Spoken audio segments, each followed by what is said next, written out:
Дорогие преподаватели, дорогие студенты, мы традиционно продолжаем нашу серию, которую мы называем «Занимательная наука». Вы знаете, это наш пилотный проект. Вы знаете также, что мы на регулярной основе представляем вашему вниманию ведущих ученых Московского государственного лингвистического университета, а также ученых, которые тесно и плотно сотрудничают с нами. Сегодня у нас гости из различных стран. Мы сегодня представляем наших гостей и из Германии, и из Франции, из Соединенных Штатов Америки, Нидерландов. И, конечно, сегодняшняя встреча будет посвящена, опять же, занимательной теме. Речь пойдет о таком явлении, как мультимодальная, полимодальная коммуникация. Я еще раз напомню, что в стенах нашего университета в период с 31 октября по 2 ноября проходил Международный научный семинар «Методы исследования полимодальной коммуникации». Вы наверняка видели эту программку уже на сайте нашего университета. Наверняка многие из вас ее уже держали в руках. А еще большое количество студентов приняло непосредственное участие в мастер-классах, которые проводили специалисты как нашего университета, так и наши зарубежные гости. Ну что ж, позвольте сегодня передать слово нашей ведущей, профессору, доктору филологических наук, как человеку, который отвечает у нас в широком смысле за полимодальную коммуникацию, Ольге Камалудиновне Ирисхановой. И я надеюсь, что вас ожидает сегодня импровизированный круглый стол, посвященный интеллектуальной беседе. Удачи вам и хорошего настроения. Добрый день. Многие из нас думают, что когда мы общаемся друг с другом на разных языках, на родных или иностранных, то самое важное – это слова. И это действительно так, но важными оказываются и жесты. И именно такие спонтанные жесты изучают лингвисты, которые приехали в наш университет и которые занимаются уникальным международным проектом в Центре социокогнитивных исследований дискурса при МГЛУ. Это профессор Алан Ченки из Свободного университета Амстердама. Это профессор Корнелия Мюллер из университета Виадрины Франкфурт-на-Одере. И это профессор Алия Моренгстерн из Парижского университета Новая Сорбонна. И мой первый вопрос Алану Ченки, который руководит нашим международным проектом и возглавляет лабораторию полимод Центра СКоДис. Alan, you are a linguist. And usually people believe that linguists study only linguistic expressions, such as words, sentences, and texts. Why did you become interested in gestures? I think it had to do with my work on spoken language. And studying spoken language using video material, you immediately realize there's a lot more going on than just the words that people are uttering. Also, doing research on metaphor, how we talk about abstract ideas and use imagistic language, was another factor. And in realizing how people are talking about abstract concepts and then moving their hands while they're talking about them and also depicting images at the same time, it was a realization that there's this connection between metaphor in speech and in gesture as well. And I think this was an important motivation for me to then start looking at what are people doing when they're talking and what role that plays in connection with their speech. If you have opportunity to talk to non-scientists, how would you explain the importance of the project to them and its implication for their daily life? So the project you're talking about is the one that we have funded by the Russian Science Foundation right now, which is a project looking at grammatical aspect in different languages. And that is how people describe the nature of events and use different grammatical categories to do that, also different verb tenses. And in our project, we're doing that with the three languages, German, French, and Russian. One of the things we're looking at is how people are gesturing while they're using these different grammatical forms. And so I think that gets at how people are thinking while they're speaking. That's one of the underlying theoretical ideas behind our project. This idea that when you're formulating your thoughts in order to speak as opposed to doing something else, you do that in a special way. And partly we can see that in terms of how people are gesturing while they're talking. We're normally not even aware that we're gesturing when we're speaking. And as I was saying, those gestures can represent different kinds of images people have, images they're thinking with while they're talking. And we're wondering to what degree that also relates to the grammatical forms they're using when they're talking, these different aspect forms or tense forms in the different languages. And if there's a connection between the gestures they're using and these grammatical forms, that really suggests there's a deep connection between the imagery we're using in speaking and also how we're moving while we're talking using these different grammatical forms, that it's all connected, meaning that language is then variably multimodal, we can say, or audio-visual in different ways. People use languages and use gestures everywhere. Why did you come to Moscow to study gestures?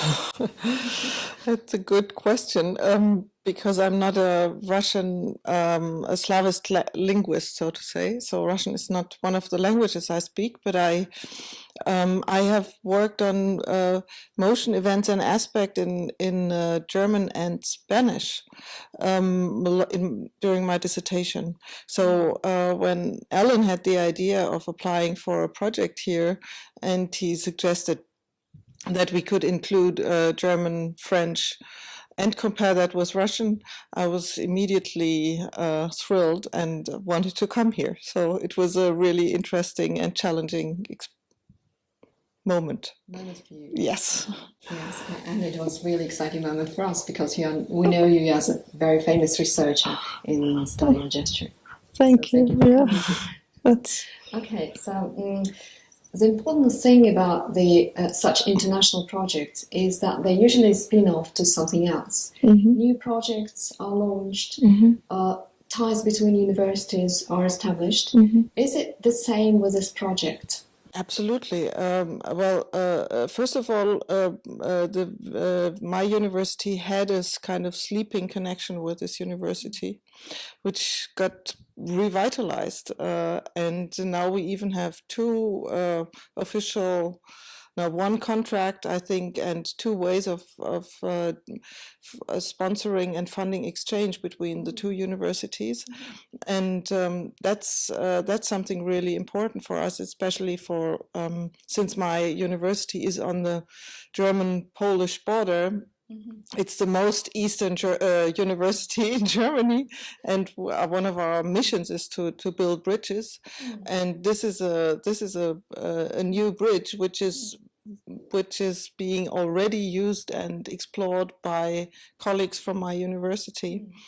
And so that's one thing. And in terms of the scientific spin-off of the project, for me it was really revealing to see how to really see that actually the gestures that people use in the different languages tend to follow the aspect system, at least for French and German in 50%, and in Russian the situation is more complex. But we didn't know that in advance, and it's really something highly interesting, because linguists used to think only about the verbal dimension of language, as Alan just said. And now we are really in a position to show that language is in fact multimodal, also when it comes to expressing grammatical notions, and that we also see the linguistic differences across languages in the gestures. So in a university like yours, where people study translation and study different languages, for them I think it's really important to get a feeling that languages also move into their bodies, the better they get, the more they are in their bodies. So I think that's a really important conclusion I would like to take. Thank you very much. And I'm sure that there is something in the air from you, Alia, on the project. Well, the first thing is meeting wonderful scientists with whom to work and coming to Moscow. So those two features of the project are absolutely wonderful. I would also say that the project brings a lot to our second language learning, and we're now finding out that not only do we learn the words of a language, but we learn the gesturing of a language, or at least we acquire the gesturing of the language as we speak the language. So that's an important effect or spin-off effect of the project. I was mostly interested in language acquisition in my previous research, and now through looking at comparing the languages, I'm more and more interested in cross-linguistic differences. So this has also changed my own perspective on the research I will continue doing over the years.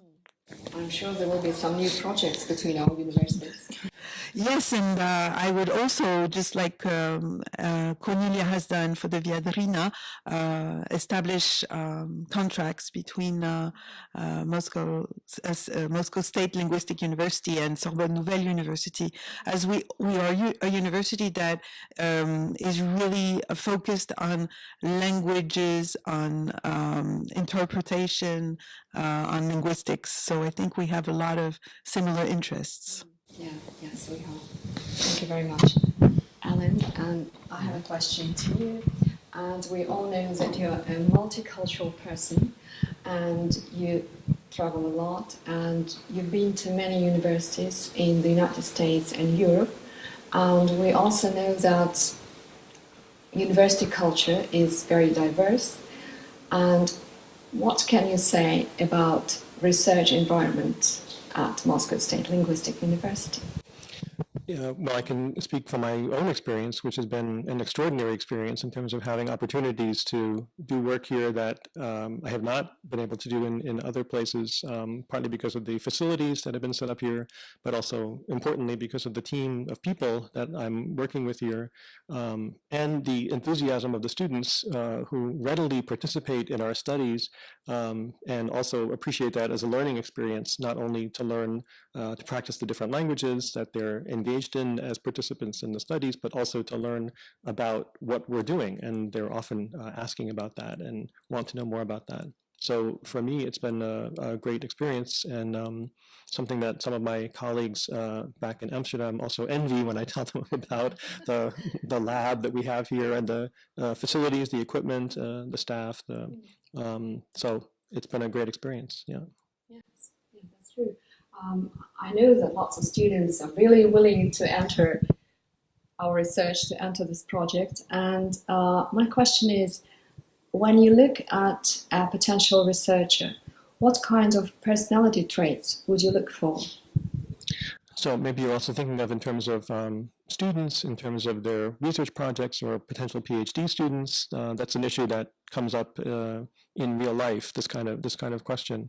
And I think it's important for someone to have important questions they want to answer. So questions that are based on some theoretical background, questions arise from that, and also a passion for answering those questions, for finding out how is it that language is working, how are people really communicating, looking at real data, real material, empirical research, but then having a strong theoretical foundation. So I think it's that not only the ideas and the questions, but also the motivation and the enjoyment of working on the research that I think is important, especially for someone who's going to do a PhD project that's going to last several years. It's important to have the self-motivation to keep the project going and sustain it and sustain your own interest in working on that for a number of years.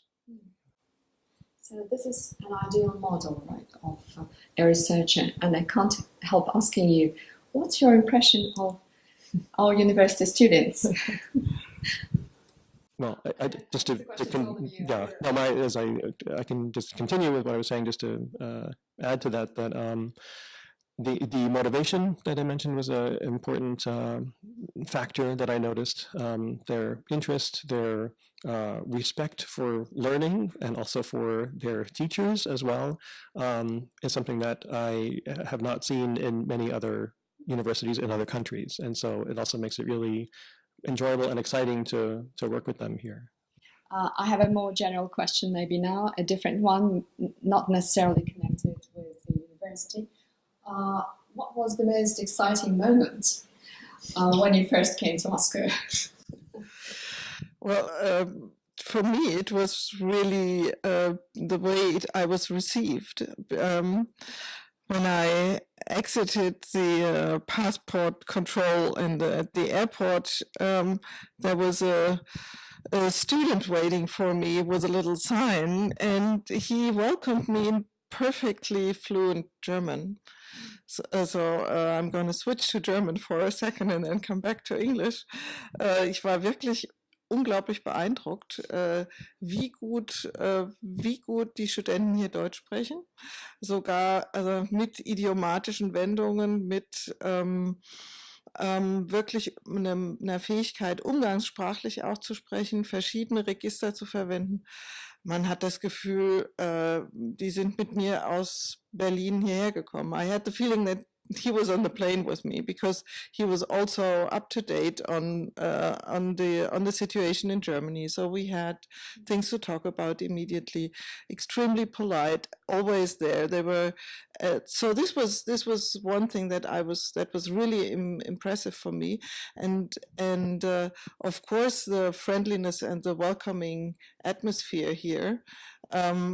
Of all the colleagues we met, wherever we went, we were just welcomed so friendly, and I was also really impressed by the interest in our work of people coming from really different angles, people from literature as well as from different fields in linguistics expressed their interest in our work. So I was really impressed both by the personal and the intellectual climate here. So My question is, what kind of ideas from our Code Switch project carry over to other fields of the research, apart from the ones that we have mentioned? I think one idea that just came up now that we have started discussing is the connection with arts and with robotics and with motion capture. And maybe Alan can say more about it, but I think that is some connection that we haven't explored yet, but that could be explored in the future.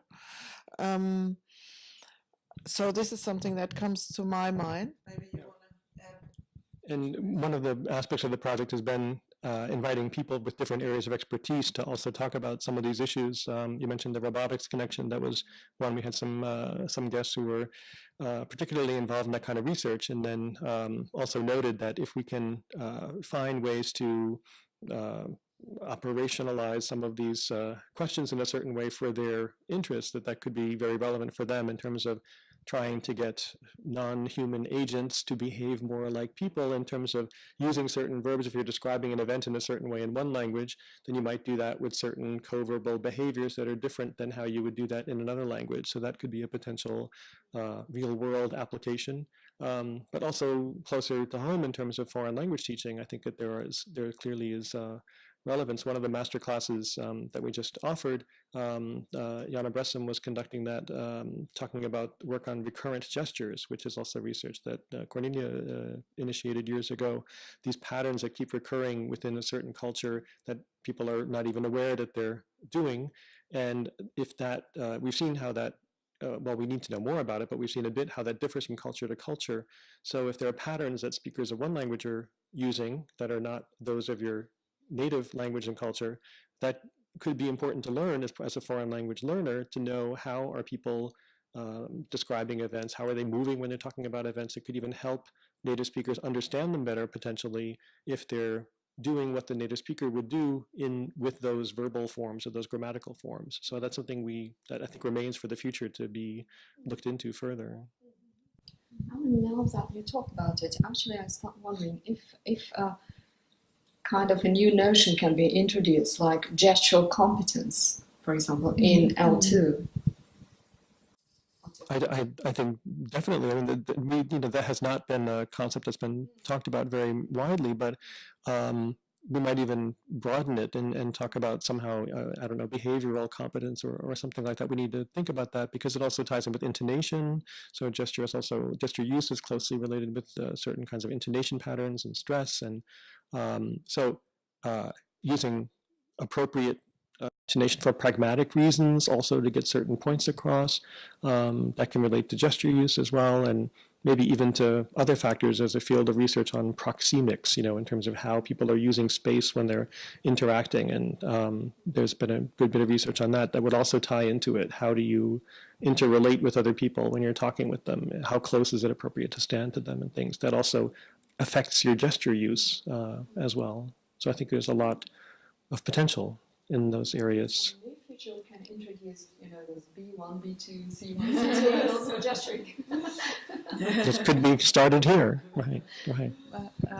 But ever since we've started the project in parallel, I've been looking at children's gestural competence and how children go from syncretic use of gesture and speech and prosody with one communicative intent to a more a real multimodal use in which the gesture, speech, and prosody could each communicate or have different functions.